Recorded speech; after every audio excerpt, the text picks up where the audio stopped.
So let's look at the timeline and how the timeline works.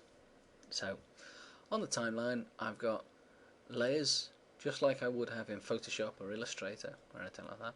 My timeline is generally split into fives, so this is the amount of frames I have in my animation, and literally you can go into the hundreds and the thousands for that.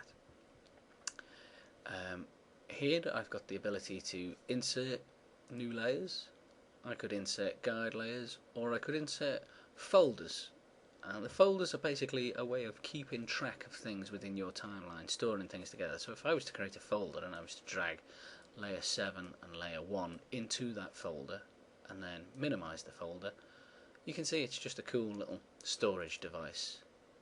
I could have named that folder, if all my elements were the same. This is the bumblebee animation, for instance. This is the bumblebee, all the layers to do with the bumblebee, and group them all together. You have got the ability to delete layers by just clicking on the dustbin. So, yeah, and that's gone. Nice and simple. The eye tool, or the eye, sorry, is to show and hide all layers. So if I click on that little spot there, layer 1 is invisible.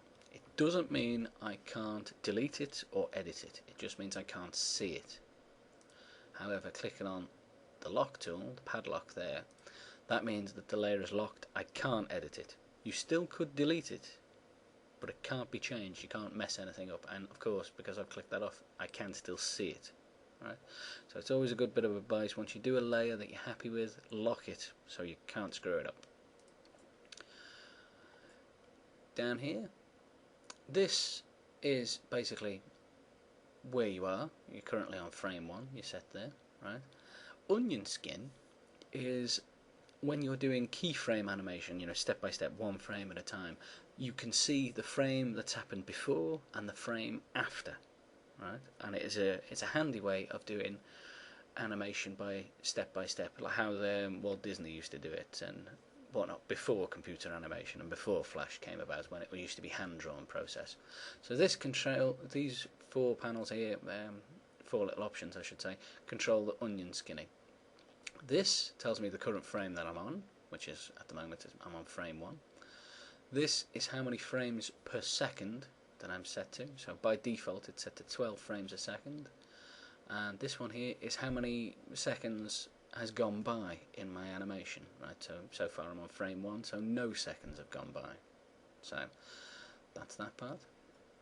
Up at the top here is a way of jumping to various scenes. I only have one scene 1, but if I was to click on that and I had a load more scenes listed, I could jump to scene 2, 3, 4, and so on and so forth.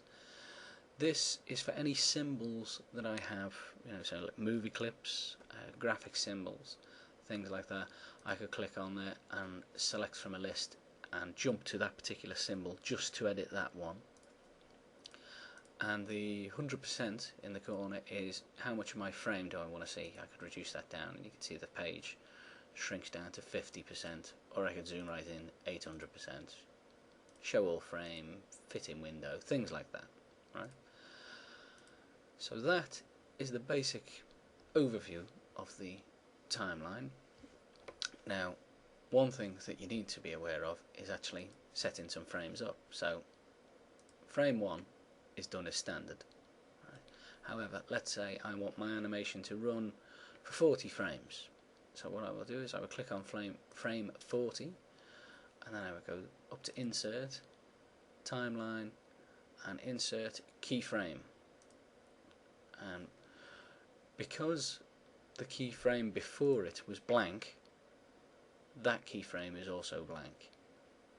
And I'll just demonstrate this, I'll just remove all those frames so you can see what I'm talking about. If I was to draw a square, so that's a square within keyframe 1, you'll notice that the frame has now been greyed out and it's got a black dot that's filled in. That means there's something in that frame. If I go to frame 40 and I go to Insert, Timeline and Keyframe, you can see that frame 40, is also greyed out and has a black dot because there's something in it, that same square.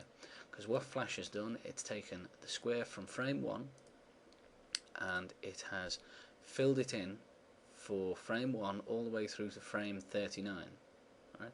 And on frame 40 it's the keyframe, again the same square. If I were to move that keyframe, not animate it or animate, but just move it from there to there, you can see if I was to play the movie that the square stays where it is for 39 frames and then jumps into the last frame.